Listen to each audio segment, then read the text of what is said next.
Hello and welcome back to Between the Hashes, our weekly college football primer, and coming to you from Venice, California, I am your host, Matt Keim. Slightly different background, folks. I'm in the middle of a move, so I don't have my new studio space set up, so you'll just have to put up with my makeshift hotel backdrop for a little bit. If you squint, you can actually see the mini fridge in my background. And this week, there's only one thing left to talk about, and that's the bowls. Unfortunately, I do not have the time to talk about all 30-plus bowls.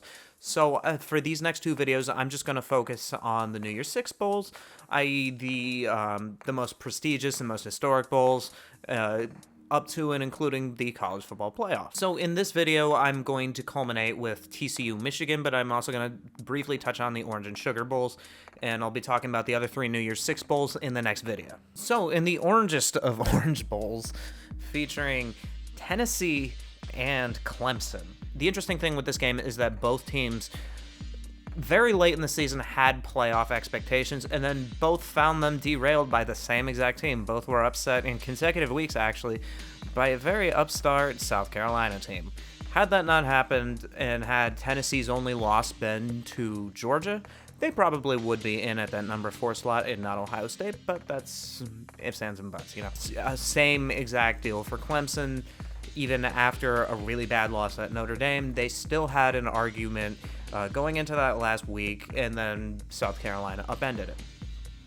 And so now both teams are kind of in, as much as a bowl like the Orange Bowl is a consolation bowl, in all reality it kind of is. And we're seeing that. We're seeing lots of guys sit out. This is like one of the prime examples of key players sitting out. So on the Clemson side, projected first rounder Myles Murphy, one of their best defensive players, he will not be playing in the game. Their starting quarterback, DJ Uiagalelei, admittedly, who has had his ups and downs throughout his career at Clemson, has declared for the transfer portal. He's not even with the team anymore, and so with that, Cade Klubnik takes the keys and will take over. And on the other side, it's still Joe Milton at quarterback with Hendon Hooker's ACL injury, so Hooker's out. Cedric Tillman will not be playing, and Jalen Hyatt, the Biletnikoff winner, the best receiver winner, he will not be playing either. So neither of these teams are really representative of the teams they were in the regular season. You see this a lot with bowl games. Either guys are sitting out, or there's major coaching staff changes, or the team just kind of checks out mentally in the month and a half or however long break between the bowl game and the end of the regular season. And this might be a good example of a game like that. One reason to watch this game is to see how Cade Klubnik does now that he's the sole uncontested starter going into next year.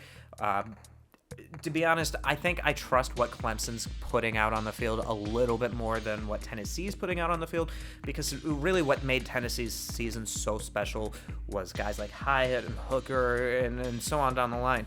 And Tennessee's biggest weakness has been its pass defense, which provides a great opportunity for a guy like Klubnik.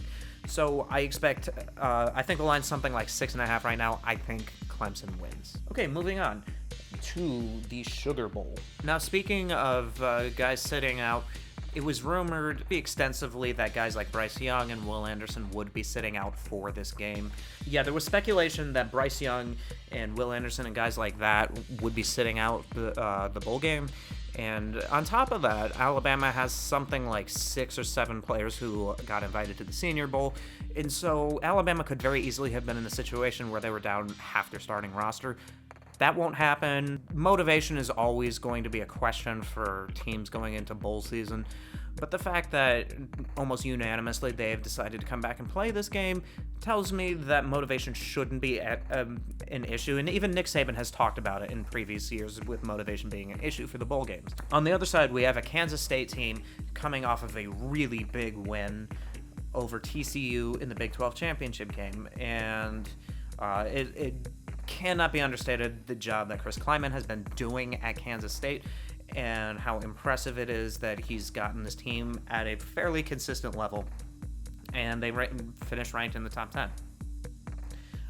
I don't think, especially knowing that guys like Anderson and Bryce Young are coming back, I think I trust Alabama a little bit more in this game. The thing with Alabama is that they've been super shaky all season, and even though there were like outside arguments for them to get into the playoff, they didn't really do anything on the field that warranted a spot in the playoff. And you could make the argument that they should have lost to Texas or Texas A&M or somebody like that. It just, whatever it was, something wasn't quite right with that Alabama team this year. I don't know. I think, especially given that it's our last time seeing Bryce Young in an Alabama uniform, I think Alabama's going to win this game, especially knowing that they all decided to come back and play the game. While I think Alabama's going to be in for more of a dogfight than they anticipated, I do think they should win this game. Which brings us to our playoff game of the day.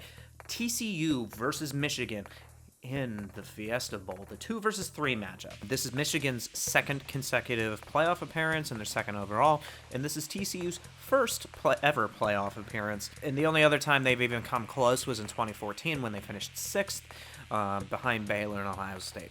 So how did each of these teams get here? Well, Michigan dominated one of the worst non-conference schedules in the country, and then they went ahead and dominated the rest of their schedule, too. Highlights of their season include major double-digit wins over Ohio State, over Penn State, and over Purdue in the Big Ten Championship. And they were led by running back Blake Corum, someone who finished in the top 10 in Heisman voting.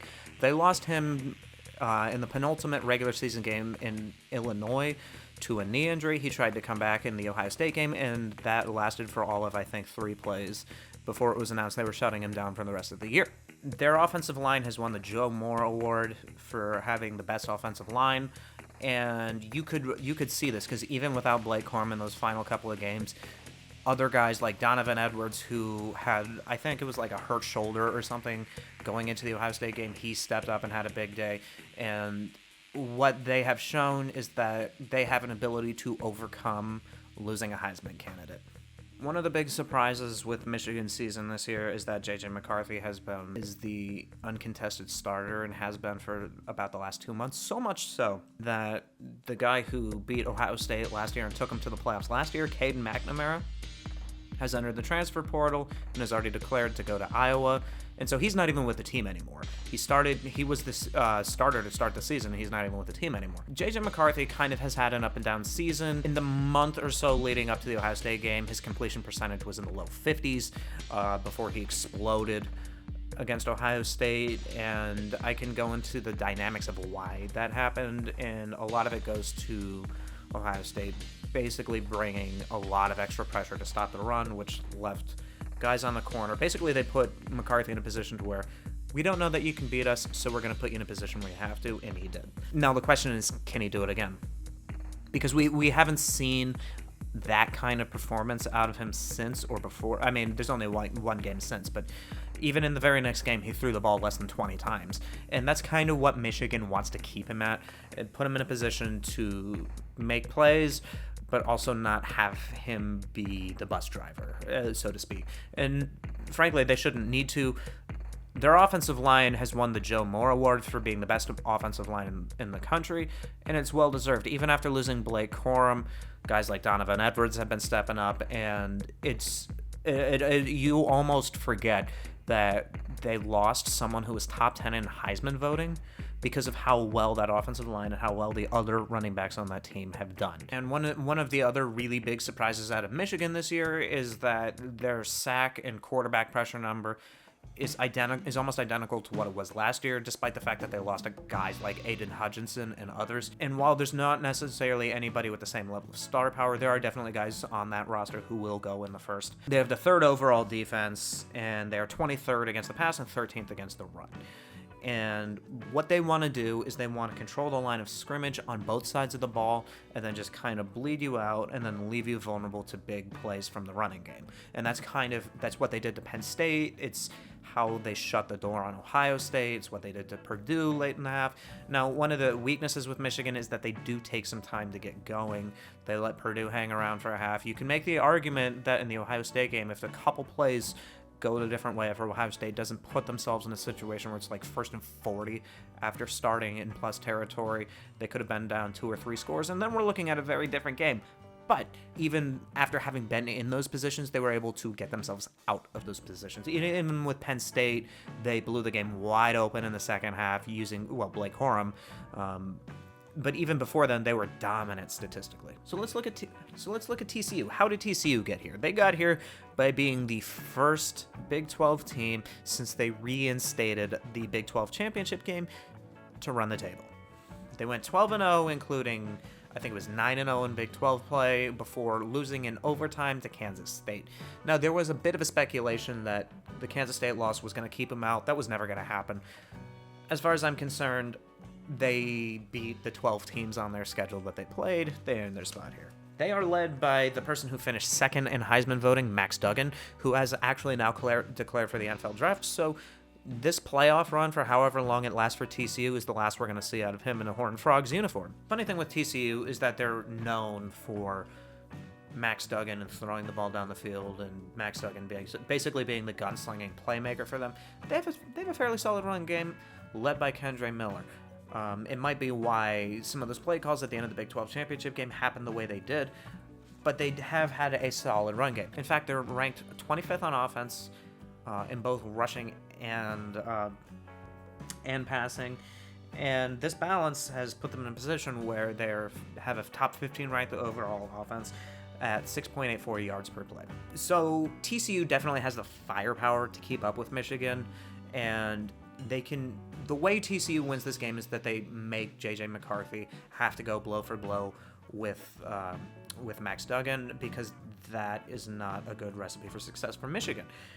The problem with that is that TCU doesn't necessarily have the defense to slow down the run game long enough for that to take hold. So there's actually a couple of concerning things with TCU, and it's why I personally think out of the 4 teams in the playoff, they are the least likely to win the title. And they have the 74th ranked defense. All 4 of these teams have a top 15 ranked offense. 3 of them have a top 15 ranked defense. And I think the lowest of those 3 would be Ohio State at 12. But it's still top 15, fringe top 10. Not only does TCU not have a top 15 defense, they don't have a top 50 defense in any meaningful category statistically. They give up almost 150 yards on the ground running, and they give up well over 200 yards passing.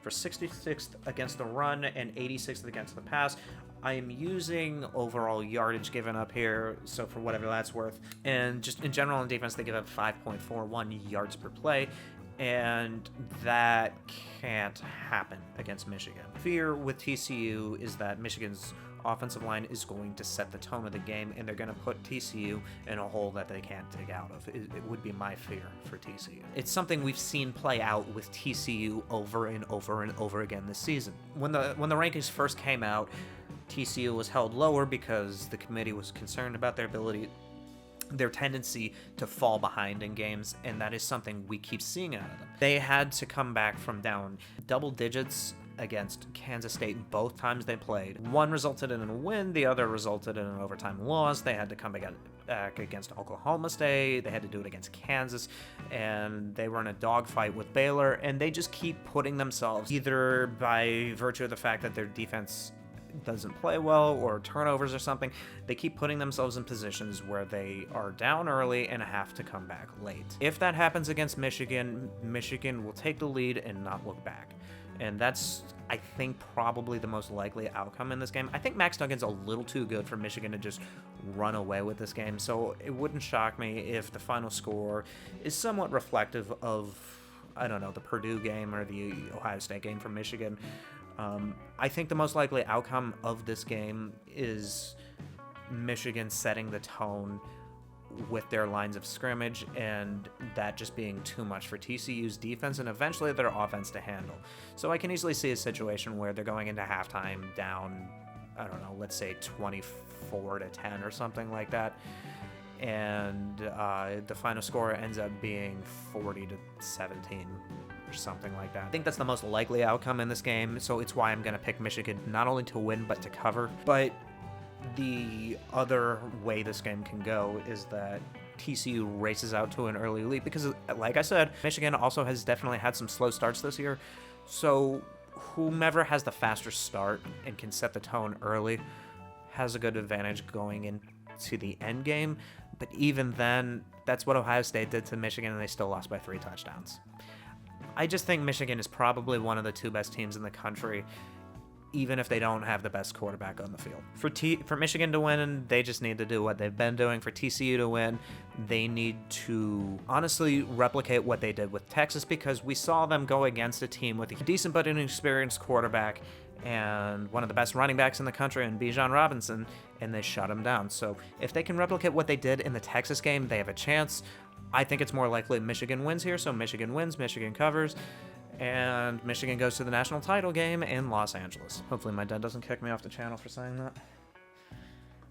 Well, that's all I have for you guys. I will be doing a second part to this video where I'm talking about the Peach Bowl with Ohio State and Georgia, the Rose Bowl with Penn State and Utah, and the Cotton Bowl with Tulane and USC. The Commanders are still in the thick of the playoff race, so follow the John Keim Report for all updates on the team.